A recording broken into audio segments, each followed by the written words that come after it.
Hello, everybody. It's me again, Jamal Jordan, the host of the I Am Him podcast. We're here with Dre and Michael. We're talking about what it means to be a man going through your journey through Christ, getting closer to Christ. Um, 29, 32? Yeah, 29. 29. Yeah, 29. Yeah. 29-year-old young man. I'm 47, so I've already been at that stage in that area.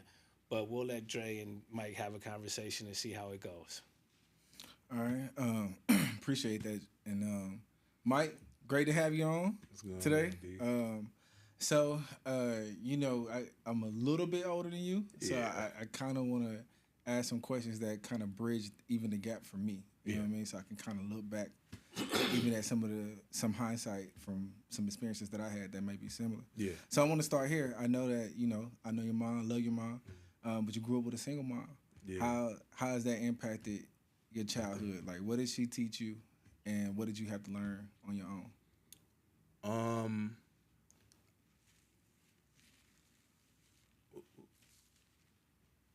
I think it's not what she taught me. I, I think she did teach me how to endure. My mother, um, she, my mother grew up actually Catholic, and then eventually her father transitioned her to becoming Christian, and she eventually got saved at 17. So growing up with my mother, it was it was stuff unseen until I got older. Not saying that she's a bad parent, but more so that I didn't start seeing the wounds until I got a certain age. We've been through a lot together, and I think being the oldest of a single parent, especially a woman, I think she attaches herself as a she looks at you as her husband and her her boyfriend and still as your child. Not saying that my mom did anything weird or we Right, have a right. weird No, I relationship. understand that. Yeah. That's very common for single Yeah, moms. They, yeah. especially in the black family, Yeah. they put a lot of responsibilities on their eldest son, or sometimes even the oldest daughter, and it's very common that she sees you as what her husband should be instead of your son. Yeah. And like I said, that's something that happens in most black, well, I can't say other races, but I know in most black families, you end up treating your son like your man instead of your son. Yeah. You put a lot of responsibilities on your kid when they shouldn't have those responsibilities. Yeah. They should be able to grow up as a kid and be a kid. Right. Yeah. I think even those four P's that we just kind of talked about off camera, the was it priest, Priest, prophet, protector, and provider. provider. You kind of I felt like I was feeling some of that at like 8 years old because didn't really know the peace and profit part, but protector and provider, I felt like I had to be that. Like by the time I hit high school, I was, you know what I mean? So I understand that. Yeah. I understand. I grew up in a very similar predicament, and I think it is common. I think it's Yeah. common. Yeah. And I see myself getting into arguments back then and even now and realizing, dang, this trait. I can say dang on this podcast? Okay, cool.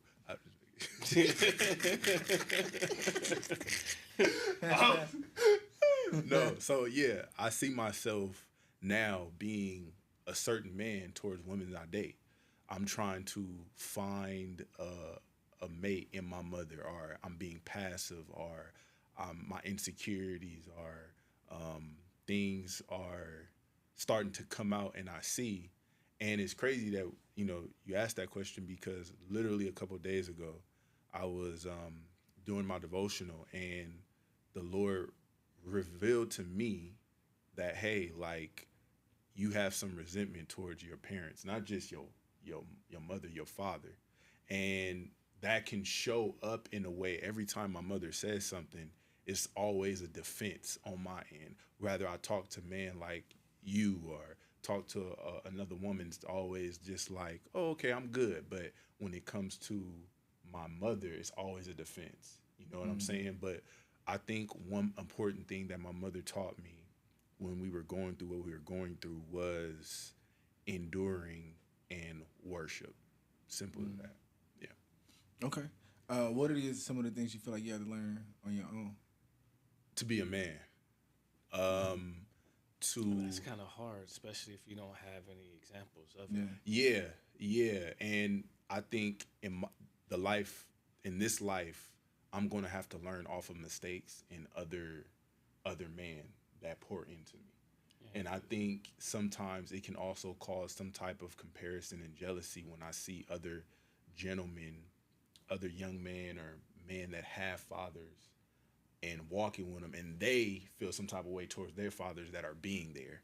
You know what I'm saying? So it's like it's hard to go out my way, and I have to create boundaries towards a woman that birthed me. You know what I'm saying? And that's very common too. Yeah, you know what I'm saying? And that's hopefully she don't see this podcast and be hurt, her feelings be hurt. Because man, you know what I'm saying? I had to tell my wife the same thing, that you're always gonna be your mom's baby in her eyes. It doesn't matter how old you get. And my wife sort of does the same thing when it comes to our children. I have 2 older boys, 24 and 25. Somewhere around there. I got too many to keep track of. But I had to tell her, they're adults now. They're men. You have to let them be men. And you can't coddle them. You can't save them for everything. I know we wanted to do that when they were kids and try to teach them and direct them. But at this point, we got to take what they used to say, pop the titty out the boy mouth. Right. He has to make his own mistakes, and he'll never become a man and learn responsibility if we keep bailing him out of stuff. Yeah. And even for me, it's hard for me not to want to bail my son out of everything. When I see them having troubles or struggling, I automatically want to, like, what's wrong? What do I need to do to help? Yeah. But you raise a dependent child when you do that. Yeah. So and it's just something that all parents do. Yeah, and that's what I realized. However, my mother is the one that brought me to Christ. And my mother is the most powerful, strongest woman I know, right? So I'm not going to just put her under the bus like she's just this bad woman. You know what I'm saying? Yeah. But I realized some things on my end that we call them wounds that I have gotten from just living with a single mother. You know what I'm saying? So I think now is just trying to remove those wounds and just be more so independent than codependent. You know what I'm saying? Mm-hmm. Because I'm learning how to be independent. And it's like one of my prayers is like, Lord, unhinge me and my mother's codependency. You know what I'm saying? Like, don't let me be dependent on her. Let me be dependent on you. And that's why I'm probably still... It's a good thing to be asking for. Right? Because it's like I'm in a space where I am being looked at as a father, a husband, and I have to carry the load that my dad should be carrying. You know what I'm saying? Yeah. You still live with your mom? Yeah, I do. Okay. And I do not like it. I don't. Because look, I'm just be honest, man. I'll be like, man, in the dating world now, I'll be like, oh, do you live, when they find out you live with you, like, yeah, I live with my mom. I done had to sneak some girls in and this all kind of stuff, Of course, that was, then, but it's I'm going to tell you this. Especially in black homes, we have this thing that when you're 18, you should be out on your own and getting your own and getting this, that, and the third. I'm going to tell you like this. Stay with your mama as long as you have to. Until I wish my sons would have listened, but my sons got out and tried to live and date on their own and pay bills. Bro, you don't know how hard it is in this world without somebody else to help you. And until you are ready to make that leap of marrying somebody, you don't want to be out here by yourself, bro. It's a struggle. Now, I do understand the wanting to have your boundaries in your space from your mother, that's a conversation you and she should have as far as, hey, I'm an adult now. I understand that there's certain things I can't do in your household or you don't want, but I'm not a child anymore. Blase, blase. But staying at home and getting your finances and yourself situated before you are out in this world is the biggest. The Indians, not Navajo, but Red Dot. Yeah. They kids don't leave until they in their 20s and 30s, bro. Until they're married or they have a house that they've already bought, and everybody stays together and pools their resources so that they could have something other than just struggle, bro. So being again, unless it's causing your mental issues, and you guys can try to work that out. I wouldn't leave until she kicked me. Bro, I'm not leaving till I'm married and she kicked me out. I wish I'd have followed that advice when I was a kid, man. Yeah, and I think appreciate that, and I think that it's also a protecting me too, you know, in the space of like being a believer, like right now, because you know I just kind of took my relationship serious, so I know for sure if I had my own house, apartment, whatever, it Even would that be, would be difficult. it would be difficult Yeah, because yeah. I'll be probably like, yeah, you come over and doing this off track. So it's a sense of focus that I have living with her, knowing that when I do leave now, okay, this is what needs to be done. So, yeah. And I know that's a lot of pressure. It is at the same time. So how do you deal with that pressure? That's a good question. I never looked at it like that. Did you even know you had it? No, that's why A I lot said of that's us, a good question. we don't even think about it. It's especially as men, we're not trained to deal with our own mental. Yeah. We're not trained to take a second and think about how we feel about a situation. Yeah. So, like I said, I would find it surprising if you even think about it. Yeah. Like, That was a good question. it's not one of those things were, at least when I was younger, we were taught, you just keep going. Yeah. You know, there's no reason to complain about it. Nobody's going to listen to you complain about it. And if they do, they're going to call you a little bitch for doing it. Yeah. So that's one of the things we're trying to change as a group of men. But just taking the time to even think about how you feel about a situation. Yeah. How you think it's affecting your mental and your well-being. Yeah. And again, you don't have to. It's nothing about being soft or not being a man. And honestly, somebody who can talk about their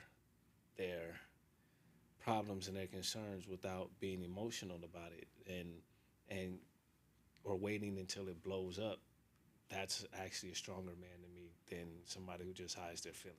Yeah. And it takes a long time it took me a long time to get to that point because, like I said, we were taught if you got pain, throw some spit on it, rub it off, and keep going. Yeah. And then me and all my friends, like, we knew we felt like the world was on our back, but didn't know why. Like, you don't know why, but you know that there's this deep sense of wanting to be something that you never seen. Yeah. You know what I mean? You ain't never seen it, but you want it. And so I do think that it takes getting older, takes, you know what I'm saying, some experiences, some maturity, some therapy to help you kind of look at what that pressure is, you know what I mean, and how to pinpoint it. And I agree with you, too, that, you know what I mean, we don't learn that eventually all that stuff is going to be manifested as anger if you don't deal with it. That's usually how it comes out. It might And start off as hurt, like but you it ain't going to said. stay hurt that long. Yep. It turns straight into mad, you know? And so a lot of us grow up not knowing how to deal with that. Yeah, that was good. Have you ever thought about therapy and like some of the things that you feel like you can't talk to other people about? Yeah, I have a therapist, and we talk here and there. She's dope. I just met her, and she provides me with enough knowledge on to move forward. But I think one thing that I'm afraid of is that one thing that I'm stepping into now that you said that, I think it's more so I'm doing this for Michael. Like I'm doing this for me. Like I'm not doing it for my mother. I'm not doing it for my father, my siblings. I'm doing this for me. And last year, I was doing it for everybody else. Yeah. Yeah. And I think that was where the pressure was That's coming that unseen from. pressure. Yeah. You know what I'm saying? But now that I know, okay, hey, I do want to have a relationship with Christ. I do want to walk. I do want to be a father. I do want to be a husband. And this is how it looks. Then outside of that, I know that I'm able to move forward because I'm doing it for myself. Yeah, because you doing things for other people, you're always gonna disappoint. Always. And it's gonna feel like it's fake. So Yeah. you won't receive it. Yeah.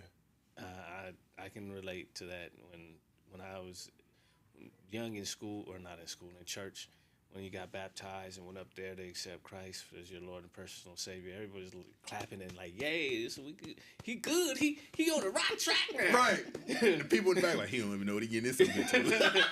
And when you're looking at that like, oh, I want that kind of praise and attention too. Yeah. But you're not doing it for the same reasons or the right reasons. You're doing it because somebody thinks that you think that somebody's going to give you some kind of accolade for accepting Christ into your life. Yeah. And then once you get into it and they start telling you what it really means to accept Christ into your life and who he is or what he expects of you, you be like, yeah, man, I don't know if I'm ready to do this. And Yeah, no, I definitely agree. I wasn't ready to do that until I was in my late 20s. Like, really, even though I knew what it meant, because I grew up, like I said, I grew up in church, bro. Like, same. 7 days a week, we had something to do with church, whether it's Bible study, Sunday school, choir practice, whatever it was, until I was like 14, 15. Yeah. We were in school. I mean, we were in church, bro. And so like I was telling you earlier, we used to get laughed at for wanting to be Christian or wanting to have a godly walk. And it wasn't a front, but I still wasn't ready to do what I was supposed to do. Yeah. Still smoking weed and being talking to as many girls as I wanted to, and this, that, and the third. It wasn't about God. It was just about, hey, I knew who he was, but it was one of those, oh, he'll forgive me. I can repent later and he'll be good. Yeah. But now I don't, being that age, you don't want to do that. Yeah, nah. I was telling the people in Sunday school today, the young ladies, like, your life doesn't start until you have a relationship with Christ. And I think for me, I remember when I was in college and I was reading the Bible and still in sin. Mm-hmm. And it's like, you don't look at it as, you look at it as like whatever, like, okay, like he gonna forgive me, and at the time I didn't understand it until now, you know what I'm saying? Like, oh, okay, like this is serious. Like once you like, Jesus will make you make a decision. It's no left or right. Like it's rather you gonna follow me or you not. You know what I'm saying? So yeah. Yeah. All right.